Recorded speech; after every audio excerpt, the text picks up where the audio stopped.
वो एक अजीब सी रात थी। मुझे समझ नहीं आ रहा था मैं क्या करूं क्या ना करूं।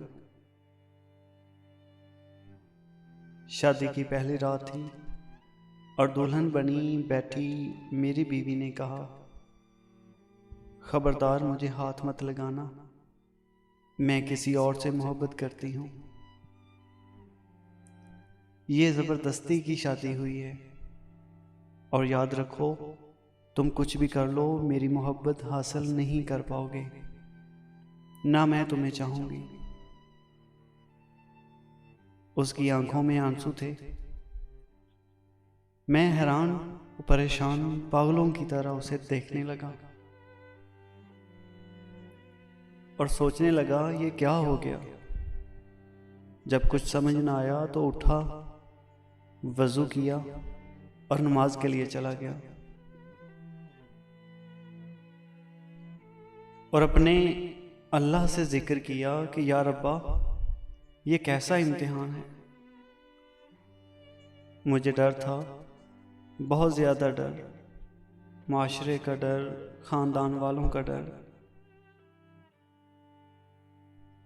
मैं एक मिडिल क्लास फैमिली से ताल्लुक़ रखता हूँ और ऐसी ऊंच नीच पर हमारे यहाँ इज्जत का जुलूस निकल जाता है। मुख्तलिफ सोचें आ रही थी कि अगर सुबह घर गई और वापस ना आई तो मेरी इज्जत का क्या होगा। क्या पता अपने घर वालों को यही ना कह दे कि ये नामर्द है, इससे शादी ख़त्म करवाओ। एक बार तो सोचा ज़बरदस्ती करता हूँ, गुनाह नहीं, मेरे निकाह में है, मगर मेरा दिल नहीं माना।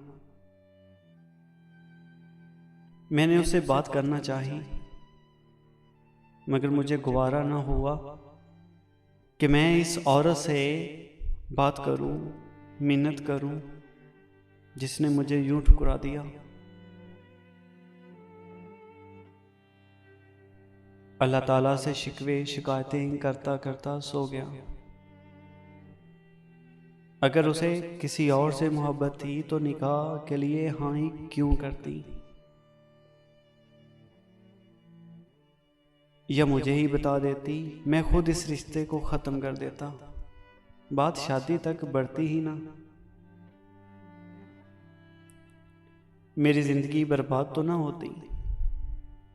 मैं मतवासत तबके से ताल्लुक़ रखने वाला आदमी शादी पर सारी जमा पूंजी लगा चुका था।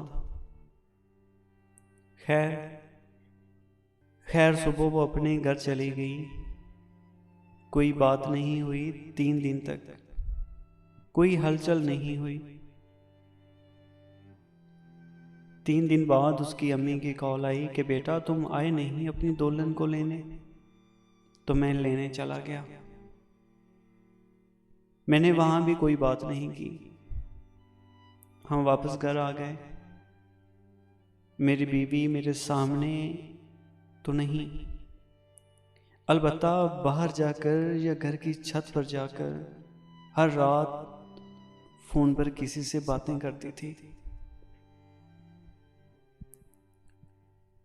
मैंने उसे पूछा तक नहीं कि वो किससे बातें करती है, कौन है वो। बस एक बार पूछा था कि उसे तलाक चाहिए। उसने कहा नहीं। उसका फोन पर जो इश्क था उससे मुझे कोई मतलब नहीं था।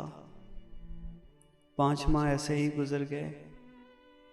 मैं काम से थका हारा रात में घर आता, खाना बाहर से खाकर आता और जब भी घर आता तो फोन पर ही बातें कर रही होती। एक दिन उसने पूछा, एक बात पूछूं? मैंने कहा पूछ लो।